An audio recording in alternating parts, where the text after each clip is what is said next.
은퇴설계 뒤집어보기 이영주입니다. 오늘 이 시간에는 목돈과 연금의 10가지 차이점에 대해서 제가 알려드리도록 하겠습니다. 목돈과 연금 무슨 차이가 있지? 이런 생각 한 번도 해본 적 없으시죠? 제가 오늘 굉장히 중요한 거 알려드릴 겁니다. 여러분 이 과정 통해서 은퇴설계 잘 뒤집어보고 계시죠? 뒤집어 보다 보면 실제로 목돈을 갖고 있는 것보다 연금, 평생 소득을 갖고 있는 것이 얼마나 중요한지 깨닫게 되실 텐데요. 그 10가지 차이점 제가 정리해 보았습니다. 국내 최초 여러분에게 알려드리는 목돈과 연금의 10가지 차이점 공개합니다. 첫 번째, 목돈은 내가 지켜야 하는 것, 연금은 나를 지켜주는 것. 이해되시겠어요? 목돈을 가지고 계시면 여러분이 목돈을 지켜야 하기 때문에 불안할 수밖에 없고요. 연금은 나를 지켜주기 때문에 연금 가진 것 자체로만으로 나는 충분히 안전을 확보할 수 있다는 거예요.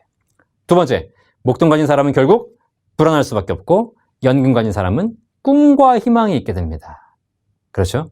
세 번째, 목돈 가진 사람은 현재 부자, 연금 가진 사람은 평생 부자가 되는 것이죠. 그래서 목돈을 갖고 있으면 지금은 부자지만 앞으로를 예측할 수 없고, 하지만 연금 가진 사람은 평생 소득, 평생 부자라는 것이 확정이 되어 있다는 겁니다. 누가 더 행복하겠습니까? 한번 생각해 보십시오.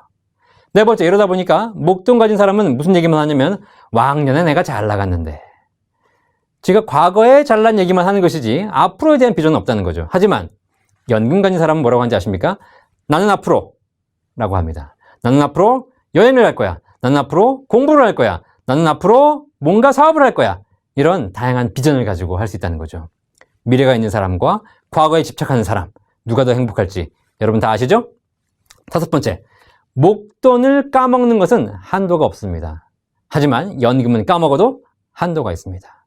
무슨 얘기죠? 목돈 가지고 계시면 결과적으로 까먹다 보면 다 까먹게 돼버리죠? 하지만 연금은 까먹어도 지난달에 받은 연금만 까먹기 때문에 한도가 정해져 있어서 나를 제어할 수 있다는 거죠. 여섯 번째, 이러다 보니까 목돈을 날리면 어떻게 됩니까? 평생 힘듭니다. 하지만 연금은 날리면 어떻게 되죠?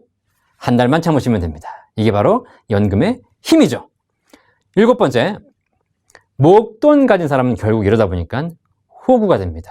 그렇죠? 옆 사람들이 많이 붙겠지만 결과적으로는 좋아서 붙는 게 아니라 돈 뺏어가려고 호구가 되어버리는 겁니다. 진짜 연금 가진 사람은 어떻게 되냐면 연금 가진 사람은 갑이 되는 겁니다. 여러분 갑으로 살고 싶으시죠? 예, 갑이 되려면 목돈 들고 계시지 마세요. 목돈 있으면 갑처럼 보이지만 결국 호구고요. 연금 가진 사람이 진짜 갑이 됩니다. 자, 그 다음에 여덟 번째, 목돈 가진 노인은 일찍 가는 게, 연금 가진 노인은 오래 사는 게 자식을 도와주는 것입니다.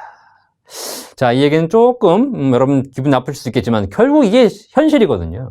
목돈 가지고 있어 봐야 자식 입장에서는 아버지가 빨리 가셔서 빨리 상속받는 것이 자녀에게 유리한 것이고요. 다만 연금을 가지고 계시다면 계속 오래 사셔서 연금도 받으시고 또 그걸 자녀에게 나눠줄 수 있다면 더 자식을 도와주는 게 되겠죠. 실제로 노후를 잘 살펴보시면 이런 일들이 비일비재하게 벌어집니다.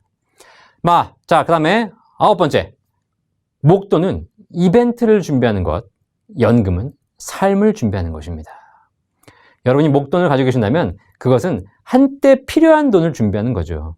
하지만 연금은 이벤트를 준비하는 것이 아니라 삶을 준비하는 것입니다. 여러분의 노후가 이벤트입니까? 삶입니까? 이벤트라면 목돈 준비하십시오. 단기에 끝난다면. 하지만 노후의 20, 30년을 행복하게 살아야 되는 삶이라면 반드시 연금, 평생 소득으로 준비하셔도 된다는 거죠. 목돈으로 노후를 준비하시겠다는 것은 얼마나 위험한 일이냐. 여러분들이 30살에 직장 생활을 들어가셨는데 직장에서 이런 옵션을 제공합니다.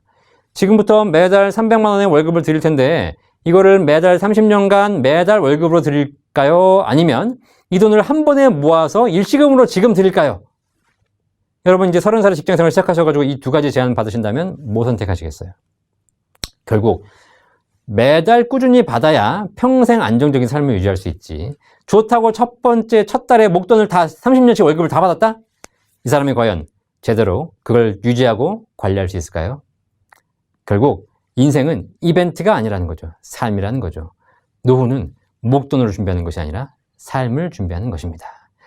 마지막 10번째, 목돈은 금융자산이지만 연금은 사회제도입니다. 결국 사회제도가 잘 발달된 나라, 연금 제도가 잘 발달된 나라의 사람들의 행복 지수는 굉장히 높습니다. 그렇죠? 우리는 목돈 중심이 아니라 연금 중심으로 가는 것이, 여러분들은 금융자산을 내가 목돈을 가지고 있냐 연금을 가입하고 있는 거냐 생각하시겠지만, 사실 이거는 금융자산을 갖고 있냐 아니면 사회제도를 잘 여러분들이 준비하고 있냐라고 보시면 됩니다. 결국은 이 사회제도가 잘 돼 있는 나라가 행복하다는 거죠. 자, 목돈과 연금 몇 가지 차이점, 여러분 처음 들어보셨죠? 하지만 이게 들으면 들을수록 맞는 얘기지 않습니까? 이마가 처지지 않으세요? 이렇게? 네. 자, 여러분 목돈과 연금의 10가지 차이점 반드시 다시 한번 들어보시고, 여러분 노후를 행복하게 보내신다면 은퇴설계 뒤집어 보면서 목돈보다는 평생소득 준비하시기 바라겠습니다. 감사합니다.